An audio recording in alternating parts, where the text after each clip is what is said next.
The Atheist Debates Patreon project presents The Sword of Hell Cuts Both Ways. Hi, everybody. I've done lectures on hell. As a matter of fact, one of the more popular lectures is one that I did in Florida, and it's available, I believe, on this channel, and probably as part of the Atheist Debates project. And it goes through the history of hell and various claims about hell. But I also have my mom isn't going to hell argument, specifically to counter some versions of Christianity and some beliefs about heaven and an afterlife. Heaven and hell are probably the greatest carrot and sword that you could really come up with. And if you think about it from a purely reasonable secular perspective, beginning without any thought or demonstration that Christianity is true or the Bible is true or the claims that are in it are true, and just consider this claim at its face. What seems to be happening is religions, and Christianity in particular, are trying to find ways to encourage you to obey, to do what you're supposed to do what the religion wants you to do. You're either going to obey, or you need to join, and you need to believe, and you need to tithe, and you need to do this. And it is very much a strategy for motivating you to be a good and active participant for the long term in a particular religion. Raise your children within that religion so the next generation is there. These are things that are core to how someone should live a Christ-like life. But when the threat in this life doesn't really do much, well, you're going to obey, or we're going to punish you, we're going to punch you, we're going to take away your business, we're going to make your life more difficult. At some point, there are some people who aren't going to be motivated by threats in this life. There are people who are going to be despondent, who, okay, do whatever you want. I'm done. I don't care anymore. It is difficult to motivate people to obey if you don't have the ability to follow through on a threat. And when you find that some of those threats simply aren't carrying the weight that you wish they could, well, it makes sense that you'd come up with some other threat. And what many religions have done is talk about an afterlife. Now, what are you talking about? An afterlife? What do you mean? I have a life. I'm living it. What is this thing you're talking about where there's an afterlife? Oh, it turns out religions have this view that after you're dead, you will continue and persist in some other realm, and this is forever. And so they come up with heaven and hell as the greatest carrot to keep you motivated towards heaven, and potentially the greatest stick or sword. But this particular sword of hell really cuts both ways.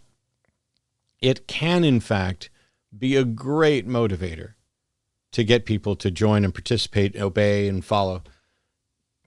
It is perhaps one of the greatest motivators. I don't want to go to hell. I don't want to suffer for eternity. It doesn't matter that we have no reason to think that it's true. The mere possibility that you would suffer forever in an afterlife is seemingly worth hedging your bets over. Well, I'll go ahead and do this, because if I'm wrong, a la Pascal's wager, I've lost nothing. But if I'm right, I will have avoided eternal torment and torture in a potential devastating afterlife. I asked a friend recently what was the turning point for them. They were raised in a church that was slightly different from mine. It was a Church of Christ, but not part of the Church of Christ organization that we've talked about before. And so it was kind of evangelical, kind of fundamentalist, but they were active in this church. They were raised there, and I wanted to know, what was the first moment where they realized what they believe could likely be wrong, or was possibly wrong, or was probably wrong? And they told me without skipping a beat, oh, it had to do with when they told me my dad was going to hell. And I, like many other people, jumped into debate mode in my brain, not out loud. I wanted to let them finish. Jumped into debate mode in my brain and said, but that's a terrible reason for not believing. Are you basically just saying, oh, if we tell you that your dad's going to go to hell, well, you don't like that. But that doesn't have anything to do with whether or not it's true. It's like, oh, I don't like your policies, so I'm not going to participate. Cool. And you're right. It's a terrible policy. But it's not a justification for not believing that something is true or to reject it outright on its own. But they continued and they said, the fact that my dad was going to hell wasn't that much of a surprise for me. And they were at least familiar with the idea that all of us have sinned and fallen short of the glory of God, and all of us are destined for a hell, and we are in desperate need of salvation to avoid that hell.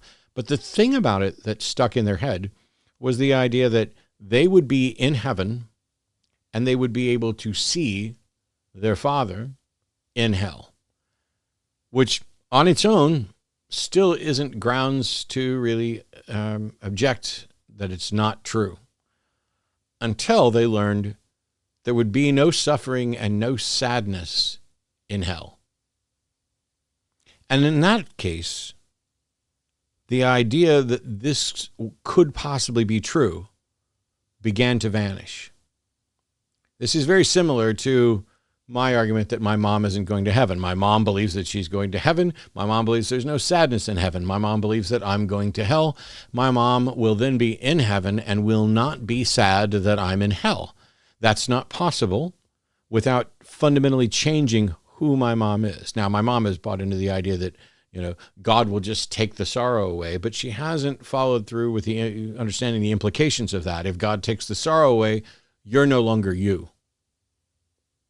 If you're going to be in an eternity, it doesn't matter if you can see and watch the people in hell or not, and I suppose that's debatable as to which doctrines and verses you're going to cite to do this, but clearly there's a good chance that you would then know whether or not people you cared about were in hell. And if you did, the idea that you wouldn't be sad seems impossible. It just does not make sense. This is not I don't like the concept of hell. I don't like it either, but that's not enough to say it's not true. I don't like cancer, but that doesn't tell me whether or not I have cancer. But if you tell me that I'm going to have cancer and feel good about it, you're probably wrong. We need to have a discussion about what it means to feel good. After presenting my argument for my mom's not going to be in heaven many years ago, to date, I haven't really heard a good Christian apologetic to say, here's the thing that you missed. It's just, whether we understand it or not, God's going to take the sadness away. There are different reasons that people discover that perhaps they didn't have good reason to believe in their religion. People find out in different ways. But when the advocates of a religion, when the religious doctrines fundamentally tell you that you are not who you know yourself to be, like when they tell you, oh, you're not gay, or you're not cis, or you're not, you're not trans, or whatever. When they fundamentally tell you that they know your mind and God knows your mind better than you do in such a way that it is in direct contradiction with what you know to be true, that's a problem. When religions tell you that you're either not who you are right now, or that you won't be you in heaven, then you're not in heaven.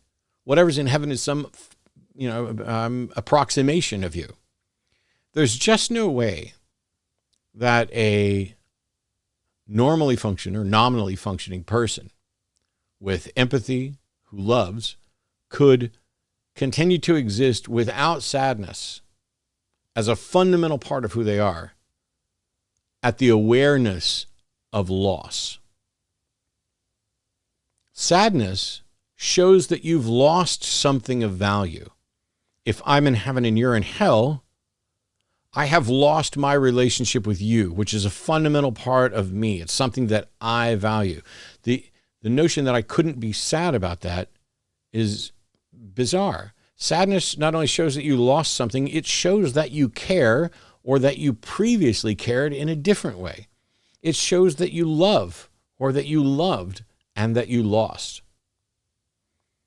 In heaven, you would have lost a fundamental part of who you are, of what makes you you.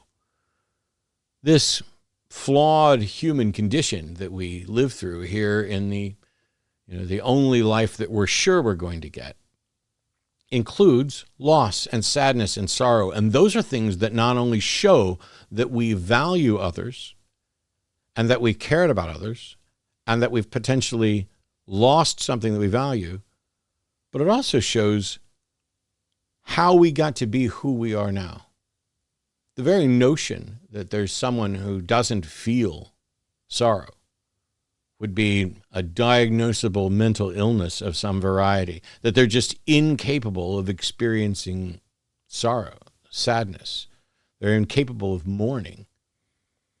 And so when I talked to my friend about what was the first clue that you had that maybe your beliefs weren't true, that was their answer. It wasn't that they didn't necessarily like the doctrine. It wasn't that they were trying to rebel against this. It was that the religion was telling them that when they got to heaven, they would be able to be aware that people that they loved, including their parents, were in hell and that they wouldn't be sad about it.